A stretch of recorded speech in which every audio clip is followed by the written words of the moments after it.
gue sama Cika ada sedikit problem lah di dalam satu acara gue di salah satu televisi. Waktu itu gue sempat ngeprank. Tujuannya cuma ngeprank. Jadi gimana caranya kata tim, Cika itu harus kesel gitu loh. Sampai bisa Bang Billy kalau itu nangis gitu. Kalau kata tim kalau bisa sampai nangis. Jadi waktu Cika ulang tahun, gue disuruh tim untuk ngerjain Cika, ngeprank Cika. Gue bilang sama Cika, Cik, lu enak banget ya jadi artis, cuma model-model goyang-goyang doang di tok-tok gitu lu jadi artis. Kemudian rame lah di situ. Kemudian banyak lah bully-bulian tentang gue nih. Seolah-olah gue ngatain orang di depan banyak orang gitu loh. Maksudnya ngatain Cika di depan banyak orang. Itu memang kejadiannya kalau orang nggak lihat kayak seolah-olah kayak nggak ada syuting. Padahal itu udah direkod sama teman-teman tim gue gitu loh. Kemudian sampai akhirnya banyak bullying yang datang di gua, katanya, lo juga terkenal gara-gara almarhum Olga, lo juga jadi artis juga gara-gara Olga. Nah sampai akhirnya di situ gua berpikir, iya memang iya gitu loh. Nggak pernah gue pungkiri gua masuk di entertain itu gara-gara almarhum Olga. Nggak ada yang nggak bilang seperti itu. Memang semua orang bilang seperti itu dan gua mengiyakan. Nah sampai akhirnya gua berpikir, ya udahlah, daripada gue pusing-pusing, gue juga di dunia entertain udah lumayan lama, hampir kurang lebih 11 tahun. Gue berpikir gini aja, gue nyeletuk. Dan memang gue kebetulan setiap gue pulang syuting itu, di daerah rumah gue tuh memang ada penjual seblak yang memang rame banget. Nah spontan lah, tiba-tiba gue bilang, yaudah kalau kayak gitu gue keluar aja lah dari dunia entertain, dari dunia keartisan. Gue beralih profesi sebagai penjual seblak. Sampai akhirnya bener-bener keluarlah ide itu. Dan sampai akhirnya terrealisasi lah pemikiran secara spontan itu. Kemudian sampai akhirnya gue minta tuh petunjuk sama netizen tuh, buat teman-teman kira-kira setuju nggak kalau Bang Billy tuh buka usaha di bidang seblak gitu loh. Terus rekomendasiin dong boci atau seblak mana yang lagi rame, lagi viral. Direkomendasiin lah boci nyeblak prasmanan yang sekarang gue gelutin usahanya ini. Nah sampai akhirnya gue cari tahu dan tim cari tahu siapa yang punya boci nyeblak prasmanan, dan salah satunya orang yang ada di kiri saya. Nah, bukan saya, Pak. Siapa? Sebelah, Pak. Oh, ini Pak Leo. Itu teman-teman. Nanti bisa dilanjutin sama Pak Leo sampai akhirnya kita ketemu sama Pak Leo, kita ngobrol panjang.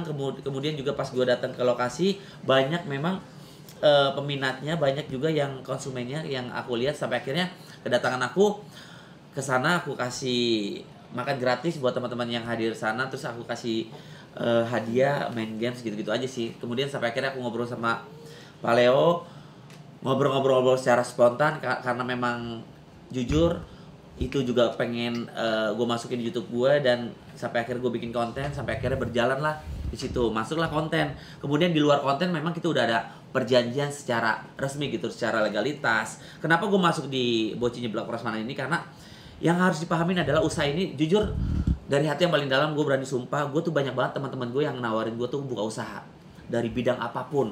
Gue mau jadi brand ambassador lah, dikasih 20% nih jujur ya, atau memang mau buka usaha A, B, C, D segala macam. Tapi kalau memang dari hati gue tuh gak serk, atau memang gak sejalan, atau memang gak keinginan untuk iya gitu loh, gue gak jalan.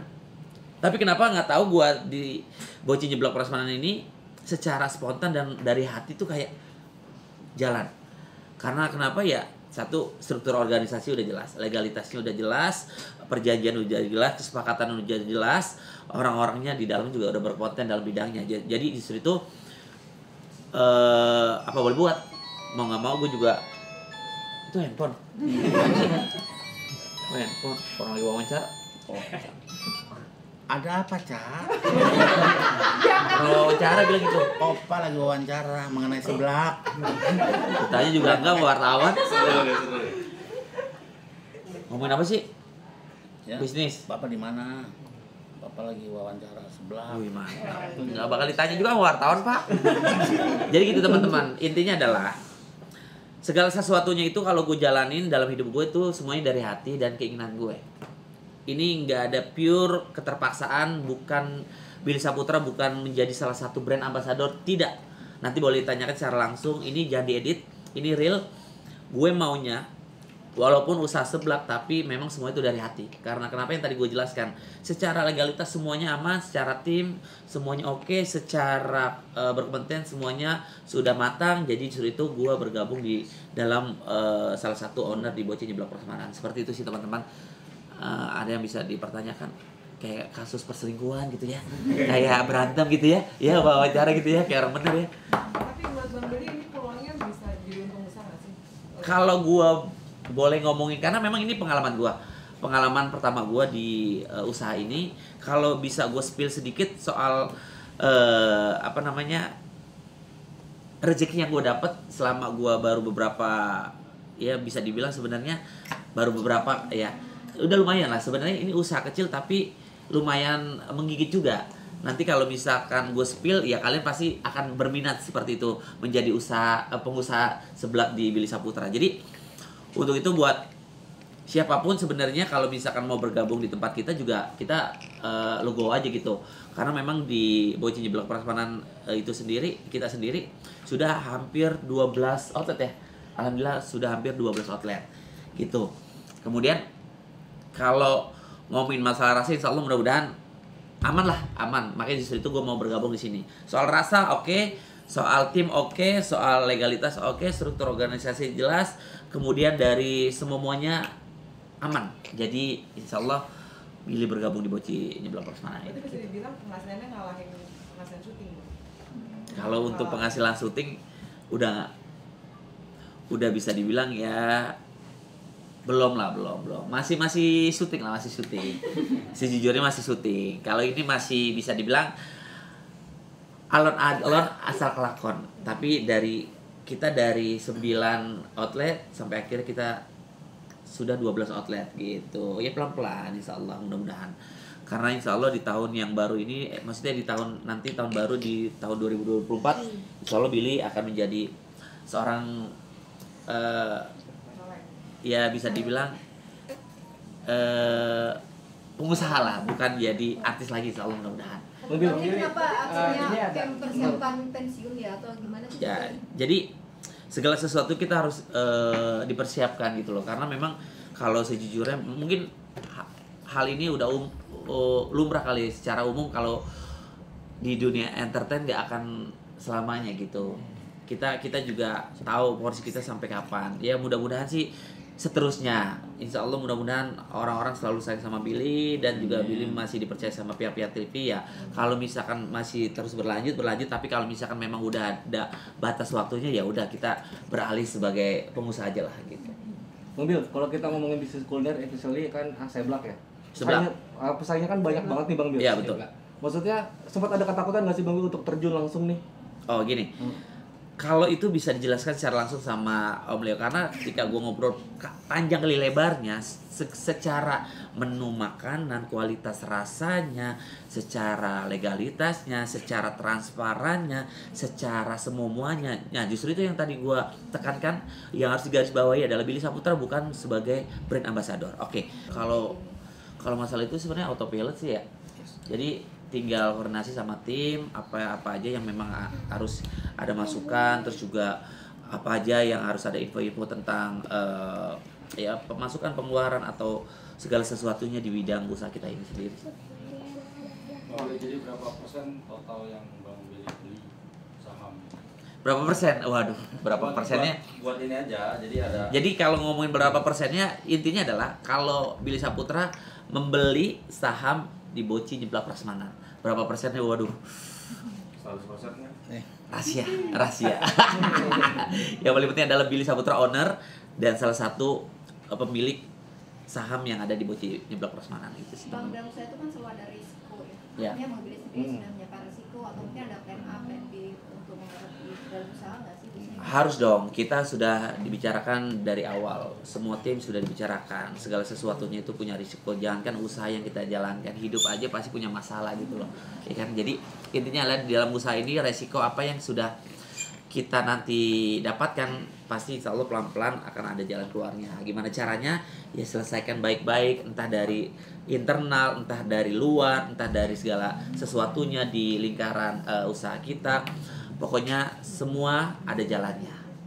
segala sesuatunya ada jalannya.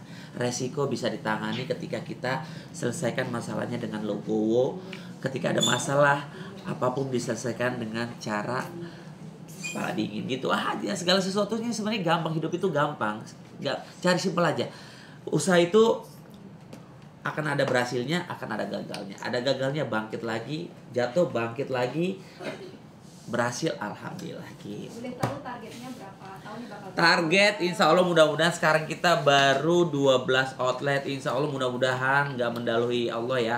Ya kita mah selalu berdoa mudah-mudahan salah satu di antara doa kita dijabah. Gue sih pengennya punya 30 kalau nggak 40 bahkan sampai 50 outlet di seluruh Indonesia. Amin. Emang rencana pensiunnya kapan bang? Pensiunnya kalau misalkan udah nggak dipakai lagi sama pihak TV. Gitu. Jadi ini udah ancang-ancang. Kalau sekarang alhamdulillah pihak TV masih percaya dan acara-acara televisi Billy Saputra masih banyak. Ya, Senin sampai Minggu bukan Senin sampai Jumat lagi. Alhamdulillah Senin sampai Minggu acara Billy Saputra masih ada. Kalau misalkan memang udah nggak ada acara-acara televisi lagi, paling beralih sebagai ya tadi gue sempat sounding kan, ya usaha aja kecil-kecilan. Bang, ini berarti menjadi salah satu pembuktian buat lo ke netizen atas tudingan itu mungkin bang ya? Sebenarnya nggak ada pembuktian juga sih bro. Sebenarnya itu ucapan yang memang ucapan dari hati yang paling dalam, suatu doa kali, ucapan kali, dan akhirnya dijabah sih. Sebenarnya gue tuh buka usaha tuh nggak pernah pengen menunjukkan segala sesuatunya tuh gue punya punya usaha, punya barang ini, punya itu. Gue tuh bukan tipe orang seperti itu. Tapi karena memang ini harus ibarat kata dikumandangkan gitu loh, biar orang tahu ini punya Billy Saputra dan merasakan hasil dari karya Billy Saputra. Gini, jadi Boci Nyeblak Prasmanan itu bukan semata-mata pure dari menu Om Leo aja. Ada menu-menu Billy Saputra yang akhirnya insya Allah akan dibuat ya Om Leo ya. Gitu sih teman-teman. Ini karya dari usaha Billy sih. Usaha Billy. Belum bang, kalau misalnya nanti udah fix untuk jadi usaha atau bisnismen gitu, untuk jadi benar-benar dilepasin tuh dari dunia entertainment. Sebenarnya sih ya nggak boleh pungkiri juga. Sebenarnya kalau untuk dilepasin secara pure 100% sih sebenarnya nggak juga sih. Kemungkinan besar orang TV banyak yang sayang sama gua, mungkin ya pasti gua mah pasti akan diundang-undang aja sama pihak TV gitu loh. Kalau segala sesuatunya memang satu gua udah bosen, kedua memang udah nggak, apalagi sih Pak, apalagi banting nih handphonenya. Jadi kalau misalkan udah ya memang satu udah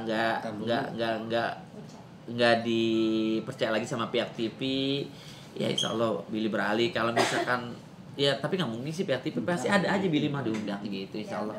Mudah-mudahan terus berjalan di dunia entertain karena kan karir awal Billy itu di dunia entertain. Orang tahu Billy sampai sekarang ya karena masuk di entertain aja ya, salah satunya jembatannya almarhum Olga Saputra gitu sih. Mobil ini kan udah usaha, ini usaha pertama kali ya bang ya maksudnya? Sebenarnya ada sih usaha yang memang nggak ke blow up juga, ada beberapa usaha yang memang nggak ke blow up aja. Tapi ya kayak ayam goreng, kayak bengkel gitu-gitu aja sih sebenarnya. Itu juga ada beberapa usaha-usaha lain yang memang sebenarnya teman-teman nggak begitu paham juga dan nggak tahu. Memang gue nggak war-war, tapi kali ini karena memang memasuki di zona yang memang ngerasa gue zona nyaman banget gitu loh. Dan karena kan kemarin itu usaha-usaha gue masih UMKM, sebenarnya ini UMKM tapi secara legalitas tuh udah jelas valid dan konkret gitu loh, paham kan teman-teman gitu sih.